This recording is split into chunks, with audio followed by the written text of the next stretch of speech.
Alléluia. Merci Seigneur pour ta grâce divine. Merci Père pour cette deuxième session de formation, Seigneur Dieu, sur l'amour. Nous te rendons grâce pour toutes choses. Conduis ces moments au nom de Jésus-Christ. Amen. Alléluia. Reflétez l'amour de Christ pour Kata Lambano, son futur. Amen. Oui, je te lis la dernière fois le passage où l'apôtre Paul dit: j'ai le choix, j'ai l'embarras du choix entre rester avec vous ou être auprès du Seigneur. Il est possible pour chacun d'entre nous d'arriver à cette dimension spirituelle. Et je te vois y arriver dans le nom de Jésus. C'est-à-dire que quand tu rentres dans la dimension de l'amour, tu ne peux pas mourir avant ton temps. Aucune forme de réclamation, aucune forme de jugement, aucune forme de condamnation ne peut avoir de pouvoir sur toi. Bref, ce que je de vouloir te dire, c'est que chaque aspect de l'image de Christ te donne un pouvoir de domination, te donne un pouvoir de contrôle. Que ces pouvoirs-là soient votre partage dans le nom de Jésus-Christ de Nazareth. Alléluia. Quelqu'un donne un bon amen. Amen, amen, amen.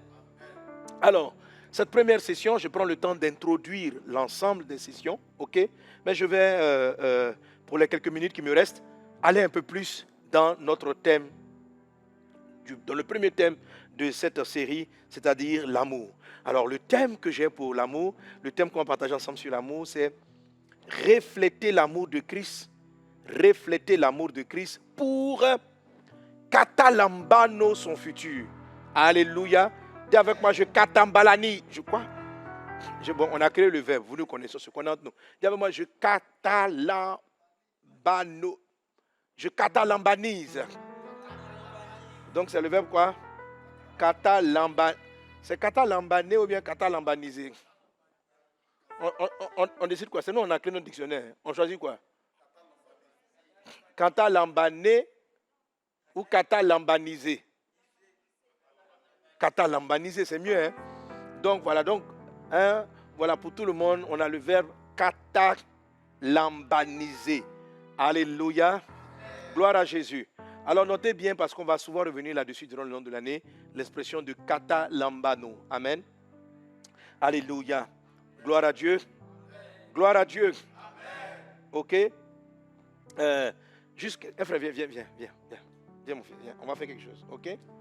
Alors, vous connaissez le mot. Ok, vous connaissez le mot lambano. Lambano, c'est saisir.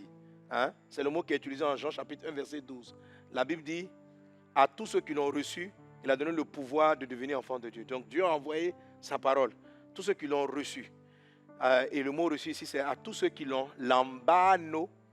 Vous voyez que kata lambano, il y a kata qui est ajouté sur lambano. Ok? À tous ceux qui l'ont reçu, la parole a donné le pouvoir de devenir enfants de Dieu. Donc à tous ceux qui ont lambano la parole, tous ceux qui ont reçu Jésus, il a donné le pouvoir de devenir enfants de Dieu. Amen. Le mot katalambano est utilisé dans le livre de Éphésiens chapitre 3. Amen. Où Dieu dit au verset 17, en sorte que Christ habite dans vos cœurs par la foi, afin qu'étant enracinés et fondés dans l'amour, vous puissiez comprendre avec tous les saints quelle est la largeur, la longueur, la profondeur, la hauteur, et connaître l'amour du Christ qui surpasse toute intelligence. Vous puissiez comprendre. Le comprendre ici, c'est le mot grec katalambano. Amen. Donc, qui est une insistance sur le lambano. Alors, tu vas saisir le téléphone. Donc, je dis, tiens le téléphone. Tu saisis le téléphone. Là, il a saisi le téléphone. Ok? Ça, c'est saisir. Si Jésus envoie sa parole, que tu crois que Jésus est le Fils de Dieu, qu'il est le Seigneur, tu as lambano la parole. Tu as saisi la parole. Ok? Amen. Ça, c'est lambano. Amen. Mais maintenant, saisir mon téléphone ne veut pas dire que tu possèdes le téléphone. Par exemple, tu n'as pas le code d'accès. Ok? Par exemple, tu peux ne pas savoir utiliser. Ok? Donc, lambano, c'est saisir. Katalambano, c'est posséder l'appareil. Posséder l'appareil, ça veut dire, ce n'est pas que je le tiens. Je le comprends. Je fais de lui ce que je veux. Il devient, je le possède. Donc, lambano, c'est saisir. Katalambano, c'est posséder la chose. C'est avoir le contrôle. Amen. Donc, cette année-là, on va katalambaniser. C'est-à-dire, on ne va pas seulement saisir que Jésus est Seigneur, on va en prendre possession. Ça va devenir notre vie. Ça va entrer pleinement en nous. Alors la Bible dit ici que, afin que vous puissiez, katalambano, avec tous les saints, vous puissiez, c'est pourquoi on dit comprendre. Mais c'est plus que comprendre. Ce n'est pas une compréhension intellectuelle. C'est, on va prendre la largeur de l'amour, mais on va être possédé par ça. On va vivre la largeur de l'amour. On ne va pas simplement comprendre intellectuellement la longueur, mais on va vivre, on va l'appliquer. Ça va devenir notre manière d'être, notre manière de vivre. C'est ça, kata lambano. Dis avec moi, je kata lambanise. Que Dieu te bénisse, fils. Amen, amen, amen. Donc ça va, vous comprenez. Donc la différence entre lambano, kata lambaniser, c'est ça. Lambano, c'est saisir. Kata lambano, c'est posséder la chose, c'est contrôler la chose, c'est utiliser la chose. Ça va donc au-delà de saisir, c'est un peu plus profond que la notion de saisir. Que cela soit ton partage dans le nom de Jésus-Christ. Alors mon thème, c'est que quand tu reflètes l'amour du Christ, tu catalambanises, amen, ton futur. Waouh! C'est impressionnant. Je sais que tu ne comprends pas trop de quoi je parle. Alors, il y a quelques jours de cela, un événement triste. Hein? Il y a un frère qui m'a écrit. Le dimanche avant, bon, il n'est pas en Côte d'Ivoire. Quand il vient en Côte d'Ivoire, il fait le culte avec nous. Et j'avais vu quelques dimanches avant qu'il était malade, je le voyais vraiment mal en point. Et vraiment, quand je le voyais, je sentais que son visage était pâle. Je sentais comme s'il allait partir bientôt. Et je ne prie plus, mais chaque fois que je regarde son visage, c'est comme si l'Esprit me dit, il va bientôt partir. Il va bientôt partir. Il va bientôt partir. Mais je sentais en moi que ce n'était pas la volonté parfaite de Dieu, que ce n'était pas ce que Dieu aurait voulu. Mais l'Esprit me dit, il va bientôt partir. Donc, à la fin, j'ai prié. Et souvent, quand je priais pour dire, j'arrache de la gueule du lion de la mort, ma pensée allait vers lui. Donc, c'était comme un combat spirituel. Mais c'est vers cette fondation-là, il va bientôt partir. Il va bientôt partir. Et puis, la veille de son départ, le conseil, donc il m'a envoyé un message, c'est un frère en Christ, il m'a envoyé un message. Il dit, Pasteur Sanoko, vraiment prie pour moi. Je ne me sens pas bien. Il m'a dit, je ne veux pas mourir. Je ne veux pas mourir car je sais que j'ai encore des choses à faire. Ils disent, les médecins disent que ce sera très difficile, mais je sais que Jésus peut me sauver. Je sais que Dieu peut me guérir. Et je sens que j'ai des choses à réaliser. Ce n'est pas mon temps. Ce n'est pas mon temps. Et quand je l'avais vu la veille, j'ai senti que ce n'était pas vraiment son temps. Et pourtant, j'ai appris quelques jours qu'il s'était endormi. J'ai dit, mais Seigneur, pourquoi? Ce n'était pas son heure, pourquoi? Laissez-moi dire, tu vois, c'est de ça que je suis en train de vous parler. Il a des rêves, mais il ne les tient pas dans la main, il ne catalambanise pas. Dieu a des projets, c'est comme si la personne saisit la promesse, je vivrai, mais il n'a pas le pouvoir de contrôler la vie. On dit par exemple quand on déclarer, je ne mourrai pas, je vivrai, les gens déclarent. Donc ils saisissent la parole, mais ils n'en ont pas le contrôle. Ils n'en ont pas le contrôle. Et l'Esprit du Seigneur m'a attiré sur Paul. Une chose qu'il est en train de dire. Il dit, dans Philippiens chapitre 1, verset 22, l'apôtre Paul dit ceci. L'apôtre Paul dit, mais s'il est utile pour mon œuvre que je vive dans la chair, je ne saurais dire ce que je dois préférer. Je suis pressé de deux côtés. J'ai le désir de m'en aller et d'être avec Christ, ce qui de beaucoup est le meilleur, mais à cause de vous, il est plus nécessaire que je demeure dans la chair. Et je suis persuadé, et je sais que je demeurerai, et que je resterai avec vous tous pour votre avancement et pour votre joie dans la foi, afin que par mon retour auprès de vous, vous ayez en moi un abondant sujet de vous glorifier en Jésus-Christ. Alléluia. Alors, dans ce passage, on voit l'apôtre Paul qui dit, il dit, j'ai le désir d'aller auprès du Seigneur. Genre, j'ai combattu le bon combat, il le dit, j'ai combattu le bon combat, j'ai achevé la course. Maintenant, la couronne de la justice m'est réservée. Et puis il dit, parce qu'il a écrit cette lettre, il était assez vieux. Il dit, j'ai le désir de m'en aller, mais je suis balancé entre les deux idées. Je reste avec vous, je pars auprès de Jésus. Je reste où je pars. J'ai dit, waouh. Regardez, cet homme était arrivé à avoir le contrôle de savoir quand il allait mourir. Il pouvait décider de partir ou de rester. Dieu lui était arrivé à lui donner le contrôle. Je dis, mais Seigneur, c'est quoi la différence? Pourquoi ce frère qui veut vivre, qui sent qu'il a des choses à réaliser, et il avait des choses à réaliser. En parlant souvent avec lui, il me parlait de défis politiques. Il sait qu'il pouvait aider le pays dans beaucoup de choses. Il sentait des choses qui brûlaient dans son cœur. Le Seigneur dit, mais ces désirs n'avaient pas de poids très fort sur son destin. Je dis, mais Seigneur, qu'est-ce qui manquait? Il dit, mon fils, c'est l'amour. L'amour. Il a reçu mon amour, il croit en moi, il a un certain niveau d'amour, mais plus l'amour sera déployé, plus vous allez travailler sur votre amour, vous allez arriver à la dimension de l'apôtre Paul. Tout le langage dont il parle ici, c'est un langage d'amour. Désir d'être auprès du Seigneur, son amour pour Dieu, ou l'amour que j'ai encore pour les hommes et le désir de rester parmi eux. Alléluia. La Bible dit que nous tous qui contemplons le Seigneur, attends, je baisse un peu le volume. La Bible dit que nous tous qui contemplons le Seigneur, nous sommes transformés en la même image, de gloire en gloire. Attends, baisse un peu le volume, c'est un peu trop fort, le volume est trop fort. Amen. Ok. La Bible dit, nous tous qui le visage découvert, contemplons le Seigneur, nous sommes transformés en la même image, de gloire en gloire. Un peu comme si, en ressemblant à Christ, on avait des étapes qu'on franchissait, des étapes qu'on franchissait, des étapes qu'on franchissait. Paul a franchi plusieurs étapes de gloire et il est arrivé à une dimension où il pouvait dire, j'en suis arrivé là, je contrôle. Il avait le contrôle. Et c'est ce dont Jésus nous parle. Et je vais finir cet épisode-là, cette session, avec ce point. C'est ce dont Jésus nous parle en disant ceci. De ces deux commandements parlant de l'amour. Il dit,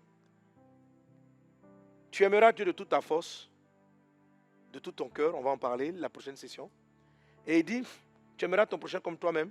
De ces deux commandements dépendent toute la loi et tous les prophètes. Dépend toute la loi et tous les prophètes. Je vous ai souvent parlé de la dépendance du prophétique, mais aussi la dépendance de la loi, dont je parle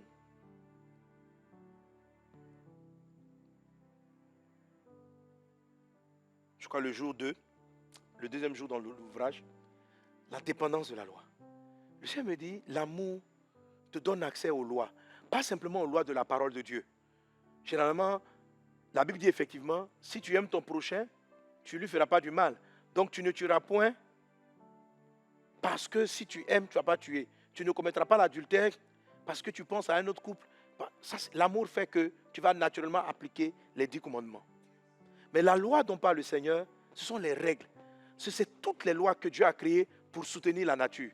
Toutes les lois de la nature se découvrent plus on a de l'amour. Celui qui aime contrôle les règles. C'est-à-dire que comment on procède par ceci ou par cela pour atteindre tel objectif. L'amour vous fait découvrir les lois que Dieu a cachées, les règles de la nature. Alléluia. Et dans le dévotionnel, j'en parle. Je dis par exemple, quelqu'un qui va à l'école pour avoir un examen, et puis quelqu'un qui va à l'école parce qu'il aime l'école, parce qu'il aime les matières, celui qui aime va découvrir des choses que celui qui va juste pour son examen connaît.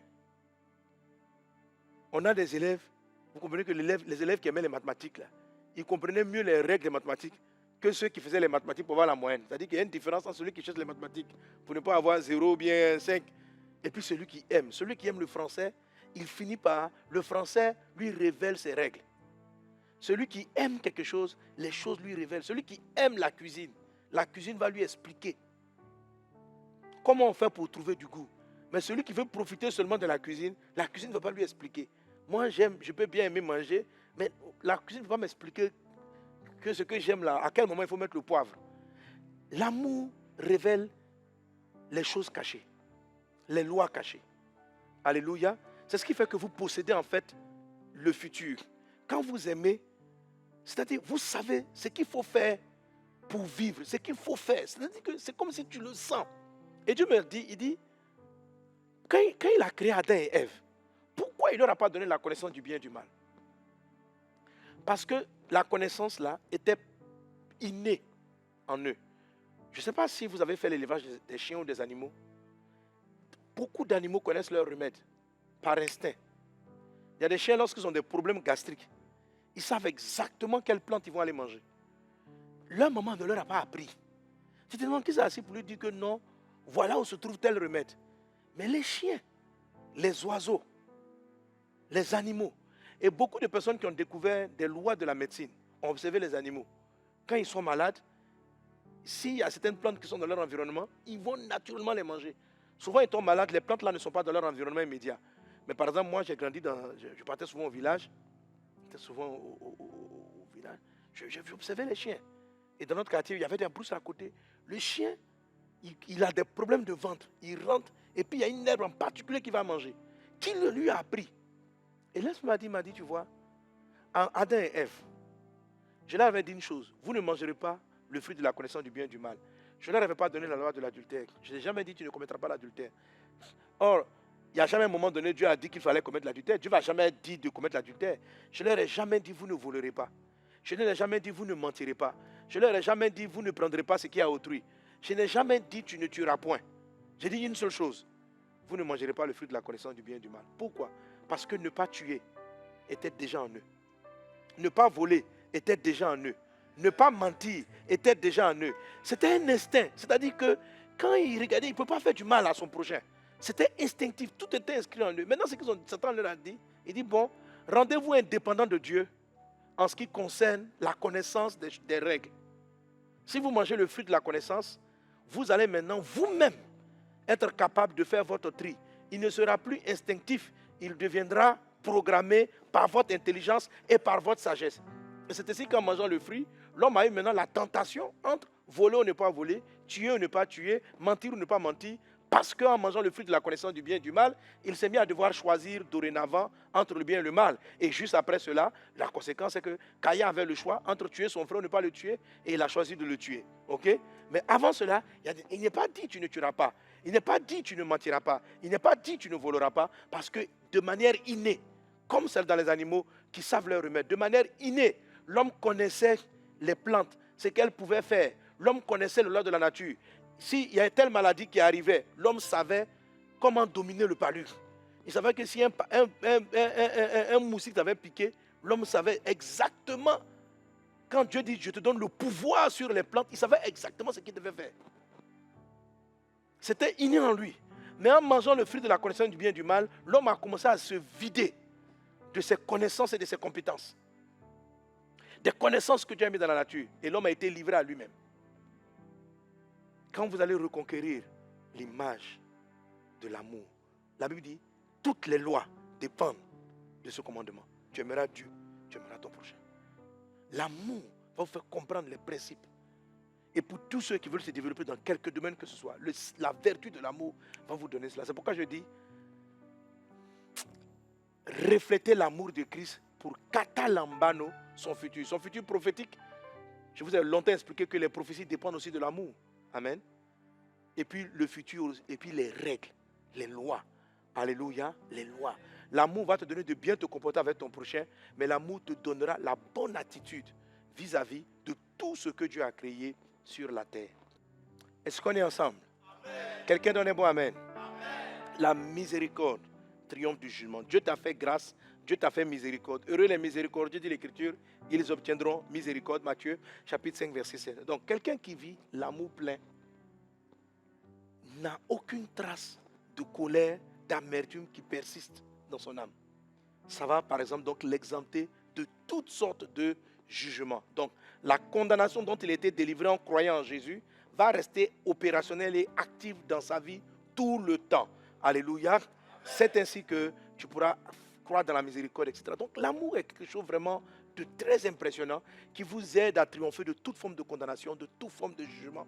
Que l'amour soit ton partage et que l'amour t'amène ainsi à avoir le contrôle des bonnes choses qui vont t'arriver par la suite. Tu dois croître dans l'amour. Alléluia. Amen. Jésus ne nous exhorte pas à rechercher beaucoup de choses. Mais il y a quelques passages dans la parole de Dieu où il utilise le mot rechercher. Amen. Dans le livre de 1 Corinthiens chapitre 14, verset 1, il dit ceci. rechercher la charité ou encore rechercher l'amour. Alléluia. Et puis, aspirer aux dons spirituels. Hébreux chapitre 12, il va dire ceci. Rechercher la paix. Alléluia. Rechercher la charité. Hébreux chapitre 12, il va dire ceci. Rechercher la paix et la sanctification sans laquelle personne ne verra le Seigneur. Donc, le mot rechercher, ici rechercher donc l'amour, en Hébreux 14, en 1 Corinthiens 14, rechercher l'amour, ça veut dire quoi? Que l'amour, là. Romains 5, l'amour a été répandu dans nos cœurs par le Saint-Esprit. Amen. Mais quand on dit de rechercher, ça veut dire il faut chercher au moins 2 fois. Il faut continuer de chercher. Si vous voulez vivre les promesses de Dieu, dominer, c'est-à-dire avoir l'ascendant, savoir que bon, Dieu a dit ceci dans ma vie. Ça c'est il dit, si tu aimeras ton prochain comme toi-même, de cela dépend les prophéties. Dieu a dit ça dans ma vie. Alors parce que j'aime, je pardonne, je m'occupe de mon prochain, ces choses-là, je les verrai se réaliser dans leur temps. La Bible dit, ne vous lassez pas de faire le bien. Faire le bien, c'est de la bonté. Ça fait partie du fruit de l'esprit. Ça fait partie de l'amour. Vous moissonnerez au temps convenable. Si je me relâche d'en faire le bien, parce que je n'ai pas un amour qui est long. Je n'ai pas un amour qui est long. Je ne vais pas moissonner au temps convenable. Il y a des choses que Dieu a prophétisées dans ma vie que je ne verrai pas s'accomplir. Amen. L'amour ne doit pas faire simplement l'objet d'un simple désir. L'amour doit être recherché. Pas seulement cherché, mais recherché. Recherche l'amour. C'est-à-dire tu cherches. Tu découvres encore que non, tu ne pardonnes pas très bien. Tu cherches encore à mieux pardonner. C'est ça l'amour. Amen. L'amour est patient. Tu cherches la patience. Tu travailles ta patience. Tu cherches encore à être encore davantage patient parce que tu viens de découvrir les limites de ta patience. C'est comme ça qu'on recherche l'amour. Et c'est cette attitude-là qui nous fait grandir de gloire en gloire et qui progressivement va t'amener dans la dimension dont nous parle l'apôtre Paul, de constamment être à la quête et à la recherche de l'amour. Alors, ce qui embrouille certains chrétiens, c'est de savoir, il s'est dit, mais Dieu nous a déjà donné l'amour, l'amour est répandu dans notre cœur. Où est-ce qu'il faut aller rechercher l'amour? L'amour ne se recherche pas à l'extérieur. L'amour se recherche en nous. L'amour se recherche en nous. Amen. Dieu a déjà mis l'amour dans ton cœur. L'amour est dans ton cœur. La patience est en toi. La Bible l'appelle le fruit de l'esprit. C'est-à-dire, le Saint-Esprit étant en nous, Jésus a déjà tout accompli. L'amour va se manifester. Mais on doit travailler constamment, régulièrement, à ce que l'amour se manifeste. Je suis tombé sur une fois un chrétien qui m'a dit, non, parce que pourquoi tu dis, on a déjà l'amour en nous. Pourquoi tu nous dis de rechercher l'amour? J'ai dit, mais c'est parce que justement qu'on a l'amour qu'on doit rechercher l'amour. Qu'on doit rechercher à développer ce talent. Je ne peux pas demander à un chien de rechercher à parler français parce que le langage ne lui a jamais été donné. Je ne peux pas demander à un animal, je ne peux pas demander à un enfant, un bébé, de rechercher à apprendre à voler comme un oiseau. Pourquoi? Parce que cela n'a pas été donné. Par contre, je peux dire à un humain, cherche à parler arabe, cherche à parler anglais. Pourquoi je peux lui dire ça? Parce que le langage lui a été donné. Le langage est dans tous les hommes. Amen. Le langage est dans tous les hommes. Mais si je reste oisif, si je ne me mets pas à apprendre le français, comment je parlerai le français? Mais si on me demande, est-ce que j'ai le langage en moi? Oui, j'ai le langage en moi. Mais est-ce que je sais parler en français? Non, je ne sais pas parler en français. Pourquoi? Parce que je n'ai pas travaillé à apprendre le français. Mais j'aurais pu le faire. Je ne savais pas parler anglais, mais j'ai commencé à rechercher à parler anglais et j'étais déterminé à parler anglais et j'ai parlé anglais. Comment je sais que je peux parler anglais? Mais parce que le langage est en moi. Comment je sais que si tu décides d'apprendre le mandarin, tu vas parler le mandarin? Parce que le langage est en toi. Mais même si le chien décide d'apprendre le mandarin, il n'y va jamais y arriver parce que Dieu ne lui a pas donné le langage. L'amour a été répandu dans notre cœur par le Saint-Esprit. Ça existe en toi d'être patient comme Jésus. C'est déjà là. Mais il faut rechercher. Ça existe en toi d'être en paix avec tout le monde. Mais tu dois le travailler, tu dois le rechercher. Il faut que vous soyez dans cette dynamique-là. Il faut que vous soyez. Et plus vous allez travailler là-dessus, plus vous aurez le contrôle sur votre santé, sur l'accomplissement de vos promesses, sur les dons que Dieu vous a donnés. Que l'amour soit ton partage au nom de Jésus. Quelqu'un donne un bon amen. Alléluia. Gloire à Dieu. Amen, amen, amen. Alors aujourd'hui en particulier, je vais te parler des routines de l'amour.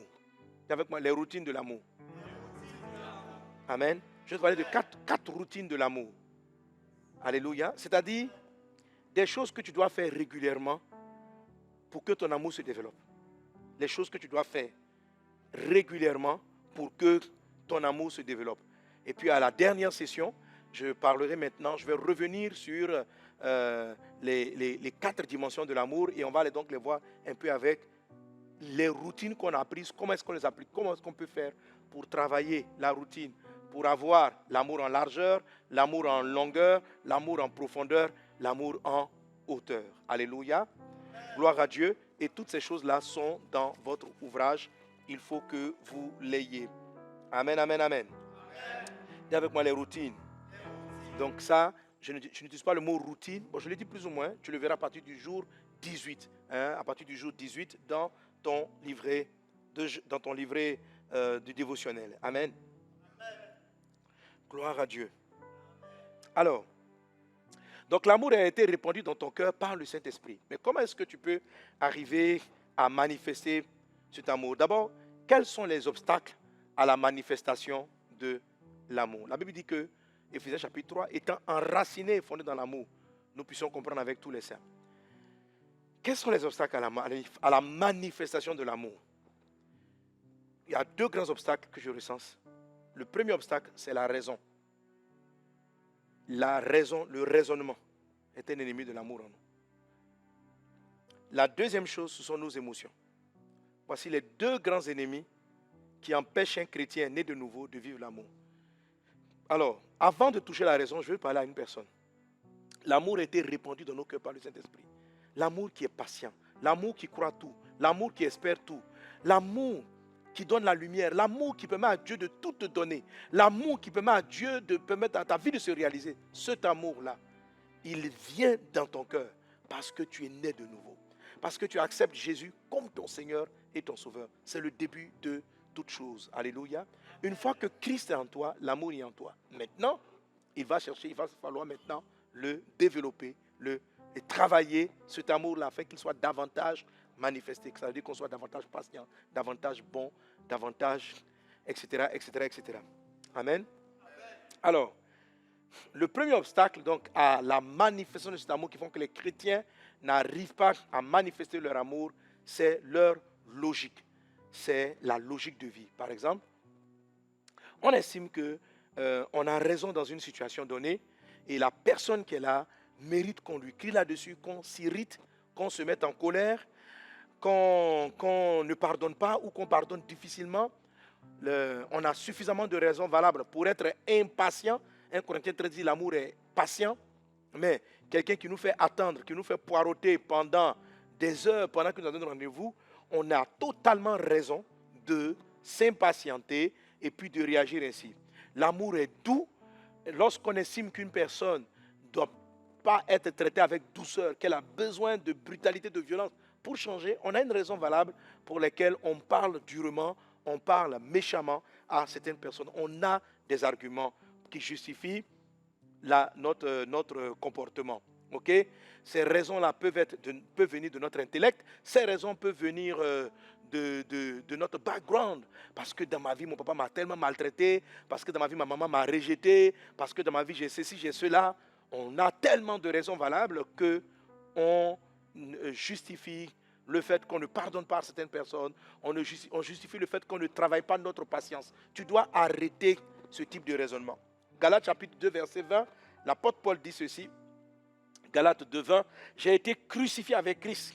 Et si je vis, ce n'est plus moi qui vis, c'est Christ qui vit en moi. Amen. On peut me donner le texte à l'écran. Galates chapitre 2, verset 20, j'ai été crucifié avec Christ. Et si je vis, ce n'est plus moi qui vis. Est-ce qu'on peut le lire ensemble? On y va, 1, 2, 3. J'ai été crucifié avec Christ. Et si je vis, ce n'est plus moi qui vis, c'est Christ qui vit en moi. Si je vis maintenant dans la chair, alléluia, je vis dans la foi au Fils de Dieu qui m'a aimé et qui s'est livré lui-même pour moi. Amen, amen, amen. Amen. Amen. Je connaissais une sœur qui souffrait d'un cancer. Et quand elle a commencé à prier pour que Dieu la guérisse, Dieu lui a parlé. Il lui a montré comment dans son cœur, elle avait enfermé son ancien mari. elle avait subi tellement de blessures qu'elle lui en voulait quelque part. Même quand on lui demandait, elle dit non, je lui ai pardonné, de toute façon on se voit, on parle même des enfants, de nos enfants qu'on a eu ensemble, je n'ai rien dans mon cœur. Mais elle-même devant Dieu, il y avait quelque chose dans son cœur. Et quand plus la maladie a avancé, le Seigneur lui a demandé de relâcher. Et lorsqu'elle a pardonné, l'amour du Christ a pu commencer à rentrer dans ses cellules avec le fruit de la joie. Ok? Parce que quand on est raisonnable, lorsqu'on rencontre quelqu'un qui nous a beaucoup blessés, lorsqu'on voit, on sent que le cœur se serre. Et on n'est pas joyeux de la voir. Or, un des éléments de l'amour, c'est la joie. Quelqu'un à qui on n'a pas fait miséricorde, lorsqu'on la rencontre à nouveau, on n'est pas content de la voir. Et si Dieu vient te dire, mais tu n'es pas, il y a de l'amertume en toi. Tu dis, non, je n'y en veux pas. Avant, je manifestais de l'animosité, maintenant je suis calme. Non, tu es calme, mais ton cœur a un problème. Ton cœur a un problème. Rechercher l'amour, c'est venir détecter ce problème-là pour dire non. La Bible dit, l'amour pardonne tout. L'amour croit tout. La Bible dit, l'amour est joyeux. Dans l'amour, il n'y a pas d'amertume. C'est de pouvoir noter ça et puis le faire bouger. Et l'apôtre Paul dit ceci. Il dit, j'ai été crucifié avec Christ. Et si je vis, ce n'est plus moi qui vis, c'est Christ qui vit en moi. Je l'ai expliqué dans des précédents enseignements, surtout en parlant de l'enseignement sur l'épouse, que n'essaye pas d'aimer, laisse Christ aimer par toi. N'essaye pas de pardonner, laisse Christ pardonner par toi. Alléluia. L'apôtre Paul dit, si je vis, ce n'est plus moi qui vis, c'est Christ qui vit en moi. Alléluia. Si j'aime, ce n'est pas moi qui aime, c'est Christ qui aime par moi. Si je pardonne, ce n'est pas moi qui pardonne, c'est Christ qui pardonne en moi. Si toi tu essaies de pardonner, tu ne vas pas y arriver. Si toi tu essaies d'aimer, tu ne pourras pas aimer tout le monde. Mais si tu laisses Christ aimer par toi, parce qu'il aime tout le monde, tu aimeras tout le monde, tu pardonneras à tout le monde, tu souffriras moins d'amertume, etc. Et c'est ainsi que tu pourras voir que les prophéties vont s'accomplir de plus en plus rapidement. Tu vas dominer le problème de la santé et tu vas voir que tu vas connaître l'élévation. Parce que dans l'amour, il y a l'humilité. Et l'humilité précède toujours la gloire. Vraiment, je vous en supplie, mes fils, mes filles dans la foi, s'il y a une chose que vous devez rechercher, c'est l'amour. Recherchez l'amour qui fait que vous parlez à tout le monde, qui fait que vous êtes unis, vous arrivez à manifester l'unité du corps de Christ, vous arrivez à vivre avec vos frères, à supporter les uns les autres. Et quand on va arriver à l'épisode de la session 3, vous comprendrez mieux certains aspects. Quelqu'un donne un bon amen. Voilà, mais je dis ces choses-là afin que réellement vous travaillez à cela. Vous travaillez à cela. Alléluia. Voilà. Je vous ai dit prophétiquement que les 3 premiers mois de l'année seront des mois où les ténèbres vont amplifier. Mais la Bible dit, là où le péché a abondé, la grâce a surabondé. Amen. Donc au milieu des ténèbres, des lueurs d'espoir vont se manifester. Et Dieu va beaucoup télécharger en vous par des songes et des visions. Mais les songes et les visions, vous n'aurez l'interprétation précise et l'instruction, plus vous allez développer le volet de l'amour. Mais le fruit de l'amour qu'on appelle la paix, l'élément de l'amour qu'on appelle la paix, cet élément-là étant en vous, va vous donner de mieux recevoir les instructions. Quand votre cœur est agité, vous n'avez pas la paix, vous n'arrivez pas à entendre la voix de Dieu. Dieu parle tantôt d'une manière, tantôt d'une autre, mais l'homme n'y prend point garde. Je vous parle parce que je sais que les songes et les visions sont en train de se télécharger en vous. Alléluia. Mais il faut avoir la paix. Parce que avoir un songe est une chose. Mais avoir l'instruction, ça veut dire que qu'est-ce que Dieu veut que tu fasses par rapport à ce songe, c'est une autre. C'est une autre révélation qui est différente de la révélation du songe. Il y a le songe, mais il y a la révélation de l'instruction. Et l'instruction, amen, vous arrivez à l'entendre parce que votre cœur est dans la paix. Or, la paix fait partie de l'amour. Que cela soit ton partage au nom de Jésus-Christ. Alors, qu'est-ce qui éventuellement donc va empêcher cet amour-là de Christ de se déployer au travers de toi? C'est ta raison. Ta raison peut venir entraver. L'amour veut sortir de la cage, mais tu lui expliques que non. L'amour dit, laisse-moi être patient. Tu lui dis, non. Ici, on peut être patient. Je suis désolé, mais il mérite que je lui dise 3 mots. Donc, l'amour dit, non. Est-ce que Jésus aurait fait ça? Tu dis, oui, mais moi, je ne suis pas Jésus. Oh, je suis en train de dire à son image pour dominer. Donc, il faut dire que tu es Jésus. Alléluia. Il dit, non, il m'a giflé. Tu dis, oui, si c'est Jésus, moi, je ne suis pas Jésus. Il faut que je les gifle. Non. Et c'est ces petites choses-là qui font que tes prophéties ne s'accomplissent pas, elles tardent à s'accomplir et qui font que tu peux tomber malade. et que le jugement triomphe de toi. Il faut que tu admettes que tu viennes devant la face de Dieu et que tu décides de rechercher l'amour. En venant sincèrement devant la face de Dieu et puis crucifiant ta raison. L'apôtre Paul dit, si je vis, ce n'est plus moi qui vis. Mais avant de dire ça, il dit, j'ai été crucifié avec Christ. Si vous voulez que la vie de Christ se manifeste, amenez à la croix votre raison. Amenez à la croix votre raison, votre logique. J'ai raison d'être impatient, j'ai raison d'être en colère, j'ai raison de ne plus lui parler, j'ai raison de parler mal. Mettez tout ça à la croix. On sait que tu as raison, mais crucifie la raison. La raison, comme je vous l'ai expliqué dans certains enseignements, c'est une conséquence du fruit du bien et du mal. La connaissance du fruit du bien et du mal est ce qui a posé en l'être humain la raison. La raison. Amen. Donc, il faut que je sacrifie cet élément-là, qui est une richesse. La raison est une richesse. La raison nous permet de distinguer le bien et le mal. Mais on va laisser Christ vivre en nous, en mettant ça de côté à un moment donné. J'ai raison, mais l'Écriture me dit de laisser tomber. Donc, Jésus, je n'y arrive pas, mais vis ta vie. Je crucifie ma raison. J'ai raison d'être impatient, mais toi, tu aurais été patient. Donc, je choisis ta patience au lieu de manifester mon impatience. Je crucifie mon impatience. Et tu vas voir que Christ va prendre le dessus et il va prendre le relais. Amen. Chaque fois, tu peux comparer ce que dit la parole, ce que dit ta raison, et puis crucifier la raison. Jésus a dit, portez tous les jours votre croix, et tu vas te rendre compte qu'au fur et à mesure, tu vas ressembler à Christ de gloire en gloire. Alléluia. La deuxième chose qui est ennemie de l'amour, ce sont les émotions. Ce sont les émotions, et c'est là vraiment que nous permettons de toucher l'élément des routines. Amen. Alors les émotions, c'est ce qu'on ressent, c'est ce qu'on a envie de faire ou ce qu'on n'a pas envie de faire. Vous ne pouvez pas prier selon vos émotions. Vous savez, la plupart des chrétiens, leur vie de prière est en dents de scie parce qu'ils prient par émotion. Ils viennent au culte selon les envies, ils jeûnent selon les envies. Si tu veux évoluer dans l'amour, il faut que tu comprennes que tes sensations doivent arrêter de conduire tes mouvements. Je n'ai plus envie de lui parler. Je ne lui parle plus. Je ne la sens pas. Je n'aime pas sa tête. Toutes ces choses-là sont les ennemis de ton amour.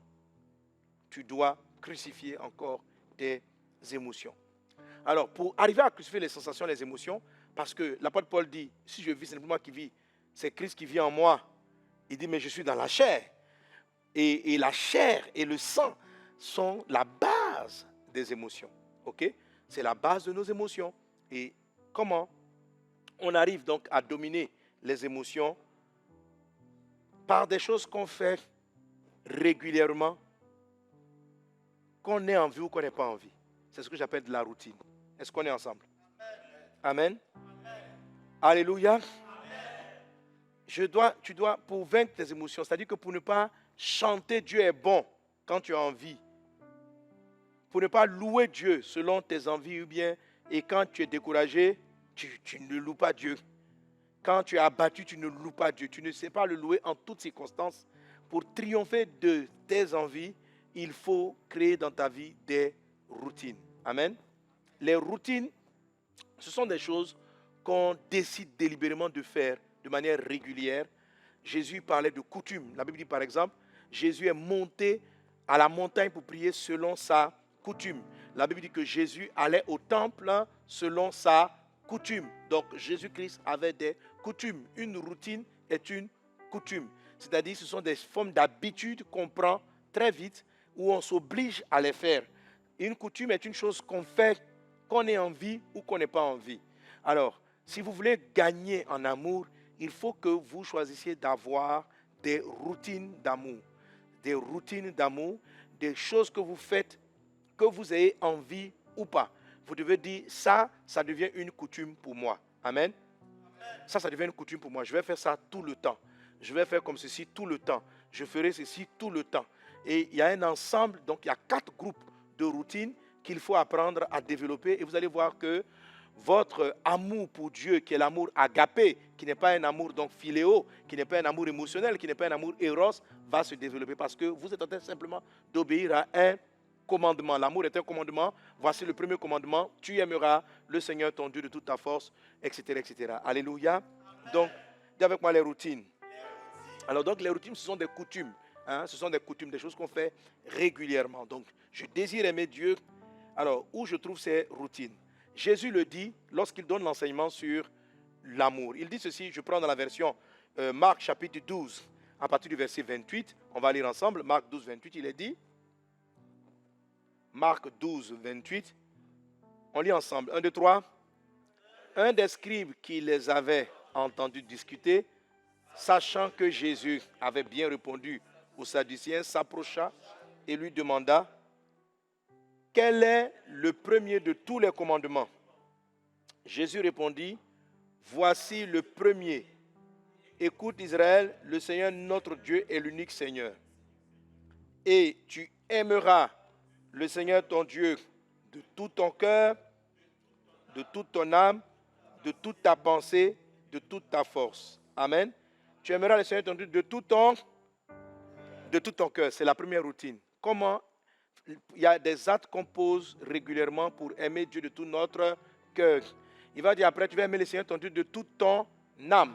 Deuxième routine, de toute ta pensée. Troisième routine, de toute ta force. Quatrième routine. Donc ces quatre choses-là sont les quatre routines que vous devez travailler. Donc le cœur, l'âme, la pensée et la force. Alléluia.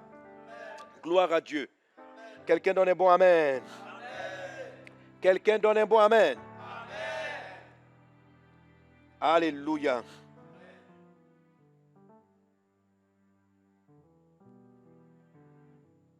Alors, la première des routines, il dit ceci: tu aimeras le Seigneur ton Dieu de tout ton cœur. Dis avec moi, tout mon cœur. Tout mon cœur. Amen. Alors, pour parler du cœur, il va donc nous parler de... on va lire d'abord Matthieu chapitre 6, verset 21. Matthieu chapitre 6, verset 21. Matthieu 6, 21 nous dit: car là où est ton trésor, là aussi sera ton cœur. Le mot grec pour parler de cœur, c'est le mot cardia, qui va donner donc cardio, cardiologie, etc. C'est le mot cardia. Ok? Il dit: car là où est ton trésor, là aussi sera ton cœur. Amen, amen, amen. Amen. Donc, mon cœur, ton cœur est là où est ton trésor. Ton cœur est là où est ton trésor. Donc, aimer le Seigneur ton Dieu de tout ton cœur, c'est de savoir ton cœur est où. Et quand tu trouves là où est ton cœur, tu vas prendre là où est ton cœur. Quel est le trésor de ton cœur? Tu vas le prendre lui. Amen. Et ce trésor-là, tu vas le mettre régulièrement d'abord pour Dieu. Ok? La Bible dit que là où est ton trésor, là aussi sera ton cœur. Alors, qu'on le veuille ou pas, un des trésors majeurs de tous les hommes, c'est l'argent. Amen. C'est l'argent. Enfin, on peut toucher d'autres trésors, mais la règle est valable pour toutes. Si je détermine là où est mon trésor, je vais savoir là où est mon cœur. Donc, aimer Dieu de tout mon cœur consiste à prendre ce trésor-là et à lui donner la primeur dans ce trésor. Ok? C'est ce qui va nous donner, c'est ce qui va engendrer la dîme. C'est ce qui va engendrer, par exemple, un ensemble de prophéties qui vont permettre de dominer, permettre à l'humain d'avoir la domination sur l'éventualité de la destruction. Qu'est-ce que vous voyez, par exemple, donc, lorsque Noé sort de l'arche et qu'il veut adorer Dieu, la Bible dit que Noé, nous sommes en Genèse chapitre 8, Noé a pris de tous les animaux purs. C'est-à-dire quoi? Que Noé, dans tout l'arche, il avait les animaux les plus importants. Ce qu'on appelle les animaux purs. Dieu avait mis dans l'arche des animaux impurs et des animaux purs. Et la Bible dit qu'il n'a pas amené les animaux purs. Il a amené ceux qui étaient le trésor, la richesse de l'arche. C'est ce qu'il a pris. Et la Bible dit qu'il a apporté donc une partie de ces animaux purs-là en offrande à Dieu en holocauste. Et la Bible dit que l'holocauste a été d'une odeur agréable à Dieu et Dieu a déclaré cette parole: à partir de maintenant, la terre ne sera plus jamais détruite par le déluge, etc. Et pour cela, je vais mettre dans le ciel un arc-en-ciel qui sera donc un signe d'alliance. Qu'est-ce qui a déclenché ça? C'est le fait de donner à Dieu ce qui était le trésor. Ok? ce qui était le trésor. Alors je parle d'argent, je parle de ce qu'il le dit avec Malachie, apporter à la maison du trésor. Et je l'ai enseigné la dernière fois, apporter à la maison du trésor les dîmes et les offrandes. Et vous verrez si je n'ouvre pas pour vous les écluses. C'est quoi le trésor? C'est là où est ton cœur en premier. C'est là où est ton cœur en premier. Ce n'est pas seulement l'argent, mais l'argent est une image. Ok? C'est le même esprit donc qui fait que si l'argent est un trésor pour toi, décide que chaque fois que Dieu te fera la grâce d'avoir des entrées, de lui donner des choses conséquentes. Quelquefois, je veux même t'encourager à l'au-delà de la dîme, à avoir ça comme coutume. Ok? À avoir ça comme coutume. Amen. Amen. Alléluia. Amen. Gloire à Dieu. Amen. Et je t'assure que ce trésor-là, Dieu te le donnera au centuple. Oui. Mais tu dois faire en sorte que rien ne soit plus important dans ton cœur que Dieu. Donc, ce qui a de la valeur dans ton cœur, donc aimez Dieu de tout ton cœur. C'est qu'est-ce qui a de la valeur dans ton cœur? Donne ça d'abord à Dieu. C'est ça. Et tu dois en faire une coutume. Tu dois en faire une coutume.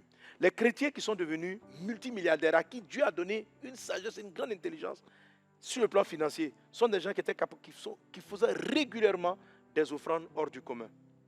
Alléluia. Amen. Amen. Si ton trésor, le trésor d'Abraham, c'était son fils. Quand Dieu l'a demandé, donne-moi ton fils, ton unique.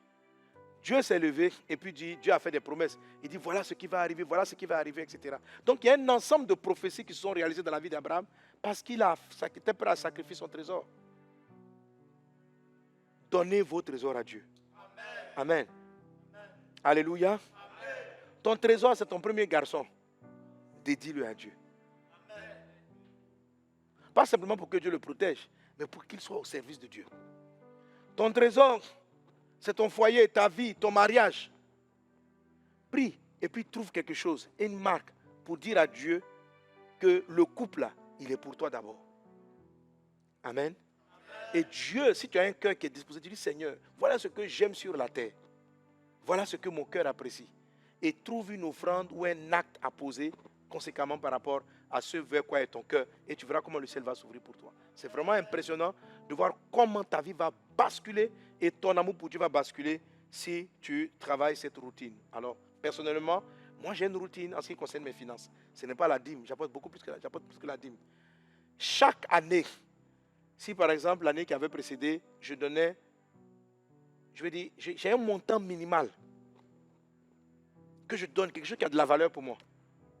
Voilà, c'est-à-dire je peux pas, aujourd'hui comme ça, je peux même pas mettre, si le panier est là, je ne peux pas mettre 5 000 francs dans un panier. Je ne peux pas. 5 000 francs aujourd'hui, ce n'est pas un trésor pour moi. Je ne peux pas mettre 5 000 francs. C'est-à-dire que toute offrande, c'est une coutume, c'est calé ici. Donc, je suis devenu libre de l'argent. L'argent ne me dit rien. L'argent ne me dit rien. Et Dieu m'en donne. Dieu pourvoit aux besoins. On n'a plus de problème avec l'argent. Amen.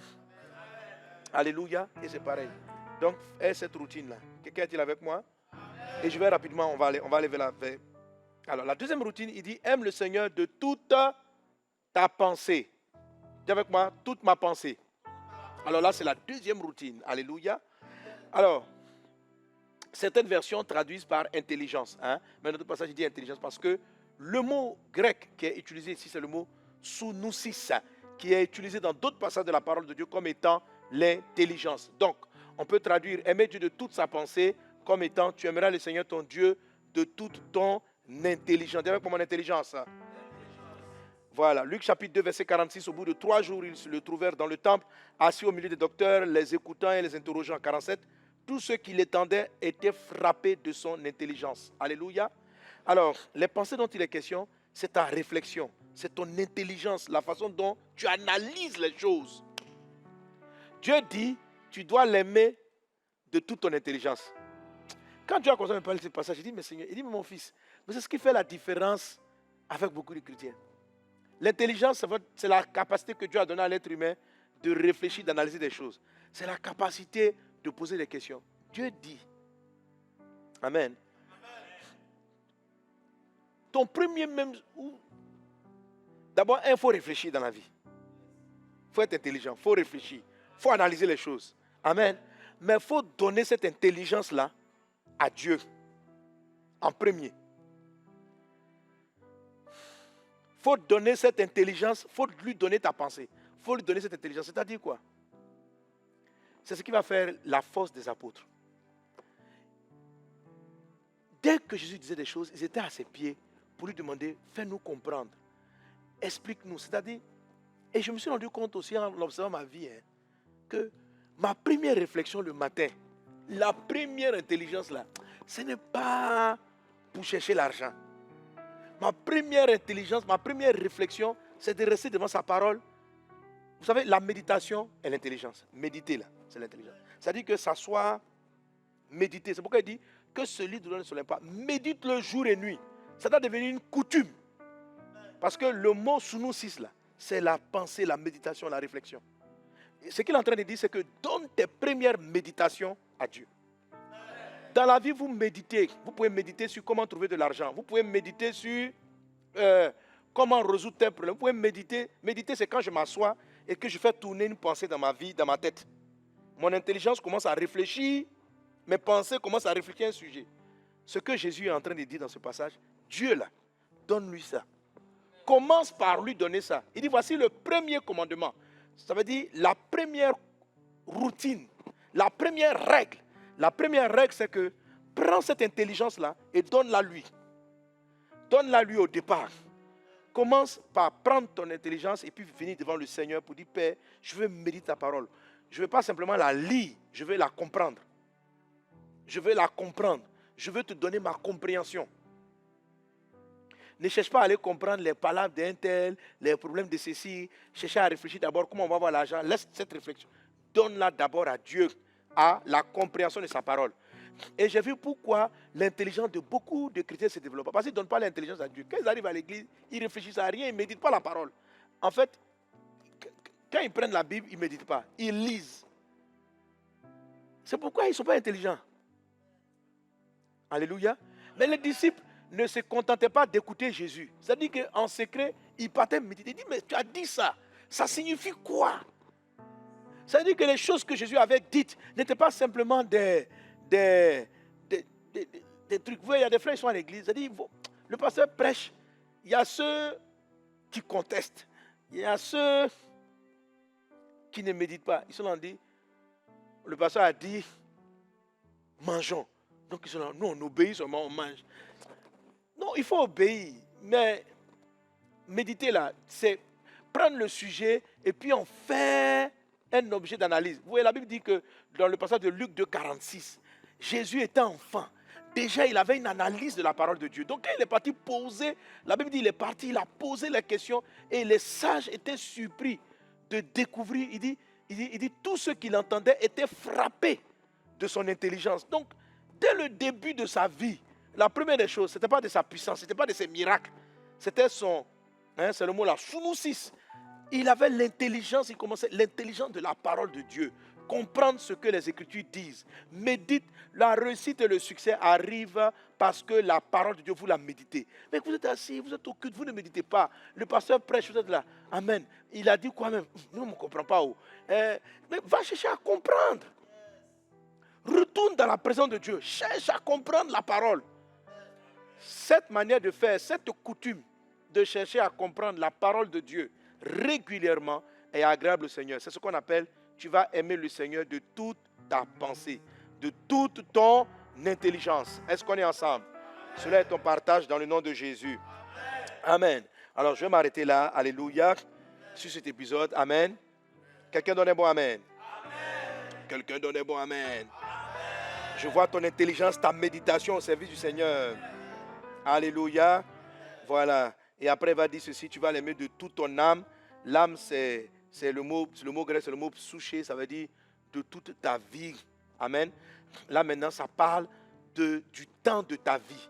Ton âme, tu dois avoir un moment donné où tu prends ton cœur et puis tu as un temps pour Dieu. Ça va te donner des heures de prière, des heures, les choses de ta vie. C'est pas le mot âme qui est écrit, c'est le mot psyché. Le mot psyché, ça veut dire le souffle de vie. Ce n'est pas simplement l'âme, ça veut dire le souffle de vie. Il dit tu vas aimer Dieu de toute ton âme. Ça veut dire, le grec c'est psyché. Tu vas aimer de tout ton psyché. Donc, Dieu doit représenter un élément important de ta vie, c'est-à-dire de ton quotidien, de ta respiration. Tu dois lui dédier les premières heures de ta respiration, les premières heures quand tu te réveilles le matin, les premières heures, c'est lui. Il est le Sunusis, la réflexion, tes premières méditations. Tu te réveilles, tu médites Dieu, tu sais de comprendre les Saintes Écritures à la lumière de sa parole. Ton souché est à lui. Alléluia. Amen. Tu dois avoir ça régulièrement. Et puis de toute ta force, tu aimeras le Seigneur ton Dieu de toute ta force. Là, ce sont tes capacités physiques. Tu dois mettre tes capacités physiques au service du Seigneur. Soit te levant, j'ai des temps, je m'en vais évangéliser, je prends physiquement, je viens servir le Seigneur à l'église. Voilà, en premier, j'ai des programmes où mon corps, ma force physique est au service de Dieu. Parce que tout ce que j'ai cité, ce sont des services émotionnels, ce sont des services intellectuels, ce sont des services de donation, mais il y a des gens, tu peux venir à l'église, tu ne fais rien activement, physiquement pour le Seigneur. Tu viens seulement, tu te contentes de ton offrande, tu n'aimes pas encore bien Dieu. Tu te limites à de grosses offrandes. Non. Tu n'es en train de faire ici que la première partie, c'est-à-dire le cœur. Mais tu n'es pas en train de donner ton corps à Dieu. Il faut avoir une coutume aussi pour ton corps, une coutume aussi de ta méditation, une coutume par rapport au temps de vie, une coutume par rapport à tout ce qui est un trésor pour ton cœur. Si ces choses-là sont des habitudes, des choses que tu travailles régulièrement, que j'appelle donc les 4 routines, ton amour pour Dieu va grandir, va progresser. C'est en ce moment que tu es en train de respecter le premier commandement. Tu aimeras le Seigneur ton Dieu de tout ton cœur, de toute ton intelligence, de toute ta pensée, de toute ton âme, c'est-à-dire de toute ta vie et de toute ta force. Que Dieu vous bénisse abondamment et que ces choses-là demeurent en vous. Qu'il en soit ainsi au nom de Jésus. Quelqu'un donne un bon Amen.